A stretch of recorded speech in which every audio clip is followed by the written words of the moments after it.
यह वीडियो देखने के बाद आपका मार्क्स जरूर इंक्रीज होगा, या तो 30% हो या 50% तक हो, लेकिन मार्क्स जरूर इंक्रीज होगा। और 50% स्टूडेंट यह स्ट्रेटजी को अपनाते हैं। एमसीक्यू बेस्ड जितने भी एग्जाम हो, एमसीक्यू बेस्ड जितने भी एग्जाम होते हैं सभी में यह स्ट्रेटजी फॉलो होते हैं। या तो जेईई मेंस ले लो, नीट ले लो, बीसीसी ले लो, या कोई भी गवर्नमेंट एग्जाम हो गया या प्राइवेट सेक्टर एग्जाम हो गया, सेक्टर एग्जाम हो गया, सभी जगह यह सारे स्ट्रेटजी फॉलो होते हैं। पूरे वीडियो को हम देखते हैं तो 3 स्ट्रेटजी है और बात करेंगे तुक्का मारना।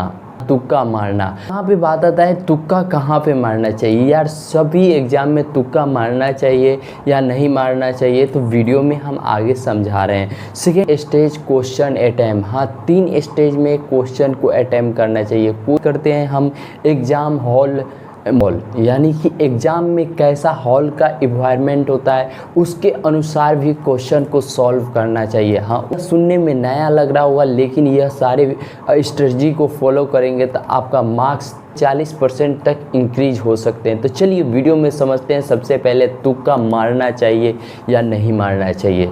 तो पढ़ाई नहीं करियो पूरी साल, तुक्का कैसे लगाते हैं? ए सी और बच्चा उस सब्जेक्ट में जिस दिन वो बेलपत्री चिपका कर आएगा उस दिन उस सब्जेक्ट में बच्चा पास होकर ही रहेगा। तुक्का जम के लगाइएगा परीक्षा। भी उस क्वेश्चन पे तुक्का मत लगाइएगा जिसके बारे में आपको कुछ भी नहीं पता है। पापा ये सब तो पढ़ाई नहीं कोचिंग ने यार, वो कहानी सुना दी, ये सब बताया नहीं। सेकेंड बात करते हैं कितने अटैम्प्ट में क्वेश्चन को सॉल्व करना चाहिए। तो 3 अटैम्प्ट में। फर्स्ट होता है सबसे पहले कि जो क्वेश्चन बन जाने वाला हो। हाँ, जो क्वेश्चन बन जाने वाले हो देखते हुए वह सारे क्वेश्चन को बना दो फर्स्ट अटैम्प्ट में। सेकेंड अटैम्प्ट में जिसमें थोड़ा सा कन्फ्यूजन हो। हाँ, थर्ड स्टेज है, थर्ड स्टेज में सारे डिफ़िकल्ट क्वेश्चन, और डिफ़िकल्ट क्वेश्चन में भी जो क्वेश्चन आप सॉल्व कर सकते हो जिसके बारे में कुछ जानकारी हो उसको अटैम्प्ट करो। यानी कि यह 3 स्टेज थे क्वेश्चन अटैम्प्ट करने का। अब थर्ड बात करते हैं एग्ज़ाम हॉल माहौल का। हाँ, एग्ज़ाम हॉल माहौल पर भी डिपेंड करता है आपका क्वेश्चन सॉल्व करना। अब देखो, एग्ज़ाम हॉल 3 टाइप के होते हैं। एग्ज़ाम हॉल 3 टाइप के होते हैं मेरे पॉइंट ऑफ व्यू से, यानी कि मैं जिस तरह से समझाना चाहता हूँ उस तरह से।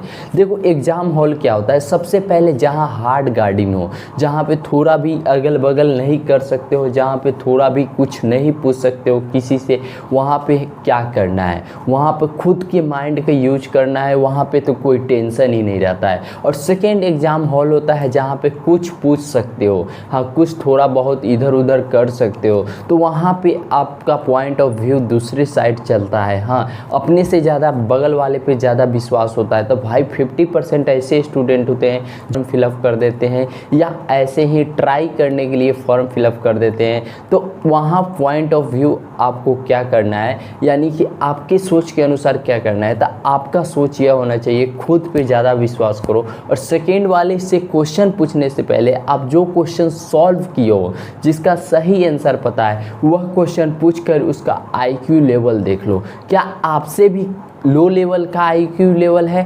क्या आपसे भी कमज़ोर छात्र है? अगर वैसा है तो उससे नहीं पूछो कि इसका आंसर क्या होगा।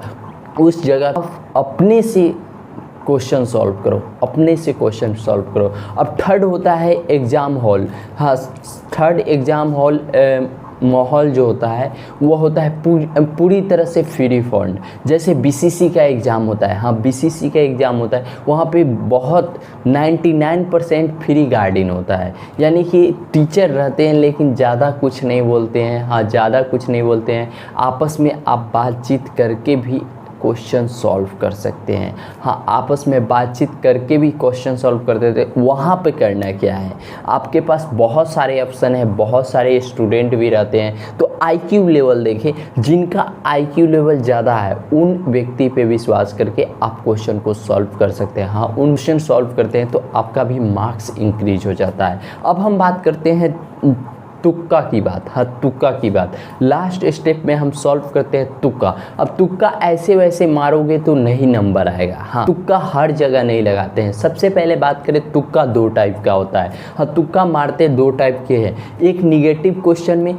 यानी निगेटिव मार्किंग क्वेश्चन होता है, एक गलत होगा तो आपका माइनस नंबर होते जाएगा। एक होता है कि कोई निगेटिव मार्किंग नहीं होता है। भाई जहाँ निगेटिव मार्किंग नहीं है कोई बात नहीं है, सारे तुक्का मारो।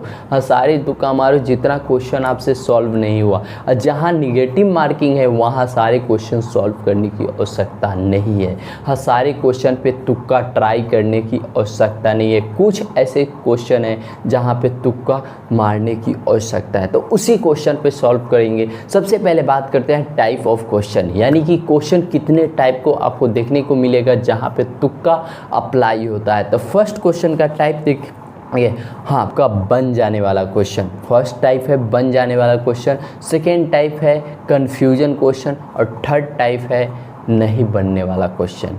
तो बन जाने वाला क्वेश्चन तो आप बना डालेंगे इजीली और अपने पॉइंट ऑफ व्यू से ही आंसर देंगे। सेकेंड आता है कन्फ्यूजन क्वेश्चन। तो कन्फ्यूजन क्वेश्चन पे ही आपको तुक्का मारना है। हाँ, कन्फ्यूजन क्वेश्चन पे ही तुक्का मारना है, क्योंकि बहुत सारे स्टूडेंट क्या होते हैं कन्फ्यूजन में क्वेश्चन अटैम्प्ट करना ही भूल जाते हैं, जिससे मार्क्स डिक्रीज हो जाता है, हाँ घट जाता है। तो वैसा सेकेंड बात करते हैं एलिमिनेशन मेथड। अब एलिमिनेशन मेथड कैसा होता है? एलिमिनेशन मेथड का बेसिक प्रिंसिपल देखेंगे, बेसिक ट्रिक देखेंगे। तो बेसिक ट्रिक दो टाइप का होता है। हाँ, दो टाइप का होता है। फर्स्ट होता है ऑप्शन में जहाँ भी ऑल ऑफ एबव दिखे, ऑल ऑफ एबव देखे, जहाँ भी ऑप्शन में आपको उसको टिक आउट कर देना है। वह 95% सही ही होता है। आप कहेंगे भैया आप कैसे जान गए कि ऑल ऑफ द एबव हमेशा सही ही होता है 95%?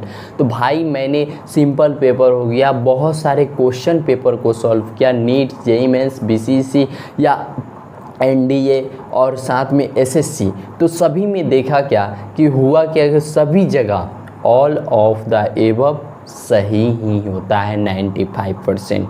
बात कर ले 5% की बात करें, 5% of the above, none of the above जहाँ भी ऑप्शन देखे या नॉन ऑफ दीज जहाँ भी ऑप्शन देखे उसको कभी भूल कर भी सही नहीं करना, उसको भूल कर भी सही नहीं करना है, क्योंकि 5% और 10% ही चांस होता है वह क्वेश्चन का ऑप्शन सही होगा नॉन ऑफ दीज। हाँ, नॉन ऑफ दीज बहुत कम चांस होता है कि सही होता है। रियल केस में ही वहाँ पे क्या होता है सही होने की कंडीशन है। तो यह ऑप्शन को हमेशा साइड करके चलना। वहाँ पे 3 ऑप्शन जो बच जाता है, 3 ऑप्शन उस पर वर्क करना है। अब थर्ड नंबर पे बात करते हैं। हाँ, थर्ड नंबर पे बहुत ही ध्यान देकर सुनना, बहुत ही इम्पोर्टेंट है और हायर लेवल का यह ट्रिक होने वाला है यह। तो बात करते हैं रिमूव एक्सट्रीम लेवल वैल्यू। हाँ, एक्सट्रीम लेवल वैल्यू को रिमूव करना है। सपोर्टेड के ऑप्शन में आपके पास जो निकट वैल्यू होते हैं, 2 ऑप्शन का निकट वैल्यू होता है, उन दोनों में से ही कोई आंसर होता है।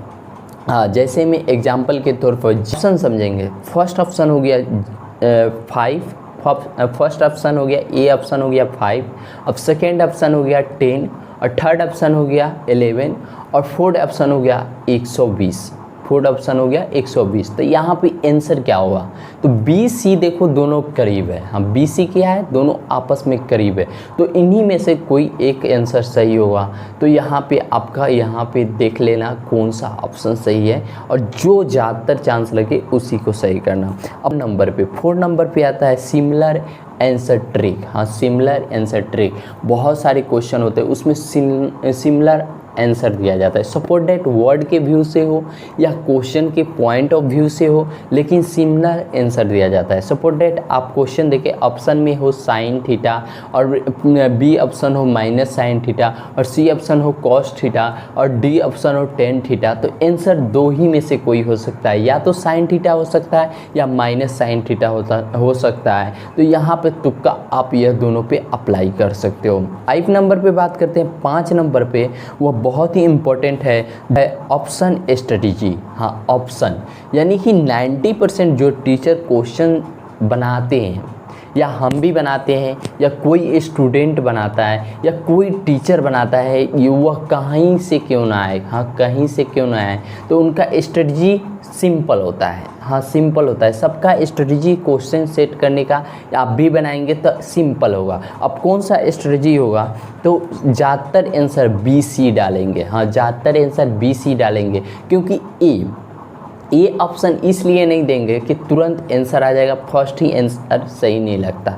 और डी क्यों नहीं देंगे, तो डी नहीं देने का कारण है कि भाई टाइम बहुत ज़्यादा लग जाएगा। डी तक स्टूडेंट पहुंचेगा तब तक टाइम उस स्टूडेंट का बर्बाद होगा, इसलिए डी भी नहीं देंगे।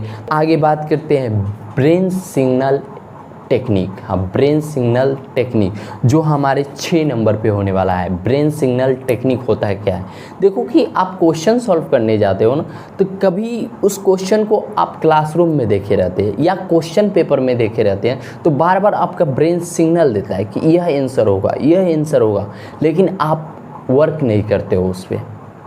तो ऐसा भूल की गलती नहीं करना है। अगर ब्रेन सिग्नल दे रहा है तो आप उस पर वर्क करो। अब वर्क कैसे करना है, तो सपोज डेट आप क्वेश्चन को देखो, आंसर को मत देखो। हाँ क्वेश्चन को केवल देखो। अब क्वेश्चन को देखो तो वो याद करो कि किस चैप्टर में देखे थे, कहाँ पे देखे थे, वैसे ही आंसर आपको याद आ जाएगा। तब जाकर आंसर देखना और तब टिक आउट करना, 100% सही होगा। नेक्स्ट बात करते हैं जो इंपॉर्टेंट होने वाला है 7 नंबर पे, जो है प्रैक्टिस। हाँ प्रैक्टिस। अब प्रैक्टिस की बात करें, जितना ज़्यादा प्रैक्टिस करोगे ना, जितना ज़्यादा MCQs बनाओगे। आप BCC के एग्ज़ाम दे रहे हो तो भाई JEE मेंस का ही क्वेश्चन प्रैक्टिस कर लो, नीट का क्वेश्चन प्रैक्टिस कर लो, आपको 100% निकल जाएगा BCC। लेकिन अदर भी अगर एग्ज़ाम दे रहे हो तो उसका भी मॉक टेस्ट आता है, मॉडल सेट आता है, सबका प्रैक्टिस करना है। प्रैक्टिस जितना ज़्यादा करोगे उतना राइट आंसर दोगे, क्योंकि टाइम उतना रहता नहीं है और सारे क्वेश्चन नहीं डाले जाते हैं एग्ज़ाम में। कुछ ही क्वेश्चन होते हैं जो कॉमन होते हैं, 99% सॉल्व कर दे स्टूडेंट सॉल्व कर दे, वैसे क्वेश्चन को एग्ज़ाम में दिया जाता है। हाँ वैसे क्वेश्चन को एग्ज़ाम में दिया जाता है। तो आपको ध्यान में रखना है, आप मॉडल सेट हो गया या प्रीवियस क्वेश्चन हो गया, आपको प्रैक्टिस बहुत ज़्यादा करना है, जिससे आप आंसर तुरंत दे सकते हैं। हाँ तुरंत। चलिए नेक्स्ट बात करते हैं। स्टेटमेंट कोई भी देगा, हाँ स्टेटमेंट वाला जो क्वेश्चन होता है ना, वह हमेशा स्टेटमेंट सही होता है। अब रीजन जो होता है ना, रीजन जो होता है वह गलत दिया जाता है। हाँ गलत दिया जाता है या वह भी सही डाल दिया जाता है। तो वहाँ पे 2 ऑप्शन हमेशा ज़्यादातर सही देखने को मिलेगा। वह ऑप्शन है A और B। हाँ A और B, क्योंकि A में रीजन सही दिया जाता है और B में आपका स्टेटमेंट सही दिया जाता है और सेकेंड में रीजन गलत दिया जाता है। तो अधिकांश क्वेश्चन क्या होता है, स्टेटमेंट सही रहेगा, रीजन गलत होगा। हाँ स्टेटमेंट सही होगा और रीजन गलत होगा, क्योंकि बच्चे कन्फ्यूजन में आए और कन्फ्यूजन में गलत आंसर दे दे, इसलिए ऐसा किया जाता है। तो ज़्यादातर क्वेश्चन का आंसर जब स्टेटमेंट और रीजन वाला है तो आपको ज़्यादातर टिक आउट करना है B ऑप्शन। 80% आंसर आपका सही होगा। तो वीडियो पसंद है और थोड़ा भी इन्फॉर्मेशन वाला लगा तो वीडियो को लाइक करना, दोस्तों के पास शेयर करना और थैंक यू ज़रूर लिख देना। जय हिंद। फिर मिलते हैं नेक्स्ट वीडियो में। 4 के बाद हम प्रीवियस क्वेश्चन लाएंगे। Thank you.